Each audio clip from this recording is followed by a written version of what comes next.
اعوذ باللہ من الشیطان الرجیم بسم اللہ الرحمن الرحیم۔ السلام علیکم ورحمۃ اللہ وبرکاتہ۔ سامعین، آج کے ویڈیو میں ہم سورہ فاتحہ کے 3 آیتوں کی ترجمہ اور تفسیر پڑھیں گے، جس میں اللہ رب العزت نے صحابہ کرام کے شان کو بیان کیا ہے۔ چلو شروع کرتے ہیں۔ اہدنا الصراط المستقیم، اے اللہ ہمیں سیدھے راستے کی ہدایت فرما۔ صراط الذین انعمت علیہم، ان لوگوں کے راستے کی جن پر تو نے انعام کیا۔ غیر المغضوب علیہم ولا الضالین، نہ کہ ان لوگوں کے راستے کی جن پر غضب نازل ہوا ہے، اور نہ ان کے راستے کی جو بھٹکے ہوئے ہیں۔ سورہ فاتحہ قرآن کریم کا خلاصہ ہے۔ اس کے افتتاحیہ اور کلید کی حیثیت رکھتی ہے۔ العبادات، نماز کا جز لا ينفق ہے۔ آپ صلی اللہ علیہ وسلم کا ارشاد گرامی ہے، جو شخص نماز میں فاتحہ نہ پڑھے اس کی نماز نہیں ہوتی۔ اس صورت میں خصوصیت کے ساتھ صراط مستقیم کی طلب تلقین کی گئی ہے، اس لیے کہ انسانیت کی فلاح دنیاوی و اخروی اس میں مضمر ہے۔ صراط مستقیم ہے کیا؟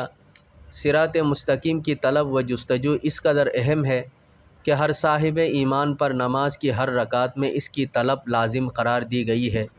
اس قدر تاکید کی وجہ سے انسانی ذہن میں یہ سوال اٹھنا ناگزیر تھا کہ یہ صراط مستقیم ہے کیا؟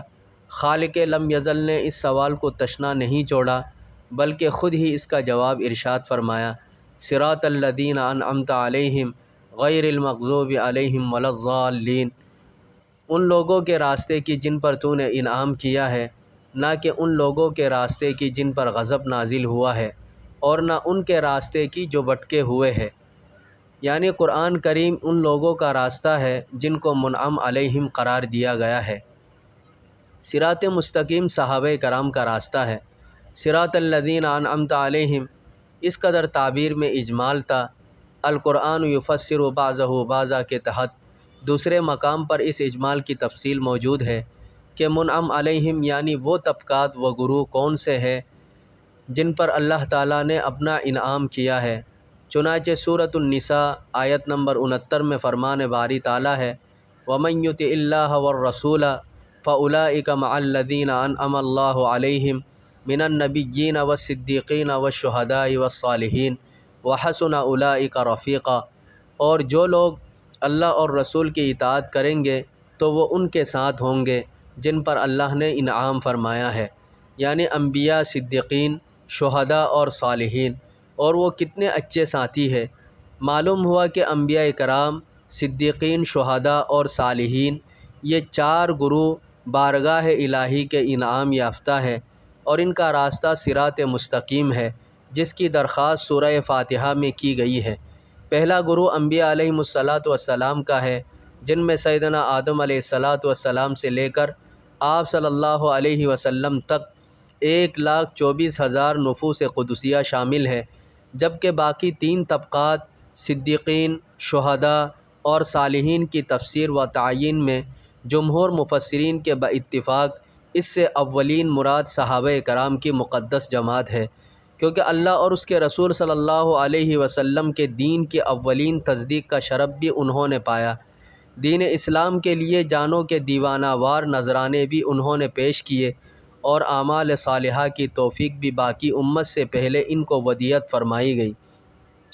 شہید اسلام حضرت مولانا محمد یوسف لدھیانوی رحمۃ اللہ علیہ اپنی کتاب بولتے حقائق میں لکھتے ہیں کہ ثابت ہوا کہ حضرت صلی اللہ علیہ وسلم اور صحابہ کرام رضوان اللہ علیہم اجمعین کا راستہ ہی صراط مستقیم ہے، جس کو مانگنے کی ہر نماز کی ہر رکعت میں اہل ایمان کو تلقین کی گئی ہے، اور یہ ٹھیک وہی بات ہے جس کو حضرت صلی اللہ علیہ وسلم نے ما انا علیہ و اصحابی سے تعبیر فرمایا ہے، یعنی وہ طریقہ جس پر میں ہوں اور میرے صحابہ۔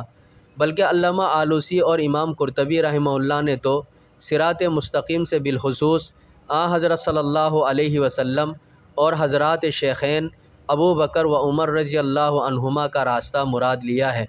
مولانا محمد یوسف لدھیانوی شہید رحمۃ اللہ علیہ مزید لکھتے ہیں کہ کسی مسلمان کی نماز جو العبادات ہے صحیح نہیں ہوگی جب تک کہ وہ نہایت اخلاص و خشوع اور غایت محبت کے ساتھ حضرات صحابہ کرام رضی اللہ عنہم اجمعین کے راستے پر چلنے کی دعا نہ مانگے۔ الحمدللہ کہ اہل سنت الذین انعمت علیہم کی راہ پر چلنے کی دعا مانگتے ہیں۔ مزید یہ کہ اللہ تعالیٰ کی اور اس کے رسول صلی اللہ علیہ وسلم کی اطاعت کرنے والوں کو قیامت میں الذین انعمت علیہم کی رفاقت و معیت کی خوشخبری دی گئی ہے، اور اس رفاقت و معیت پر حسن اولئک رفیقہ کی مہر تحسین ثبت کی گئی ہے۔ وللہ الحمد کہ اس خوشخبری کا مصداق بھی اہل سنت ہے، جو ان حضرات سے عقیدت و محبت رکھتے ہیں اور ان کی معیت و رفاقت کے حصول کی حق تعالی شانہ سے دعائیں کرتے ہیں۔ اللہ رب العزت سے دعا ہے کہ اللہ تعالی ہم سب کو صحابہ کرام کے نقش قدم پر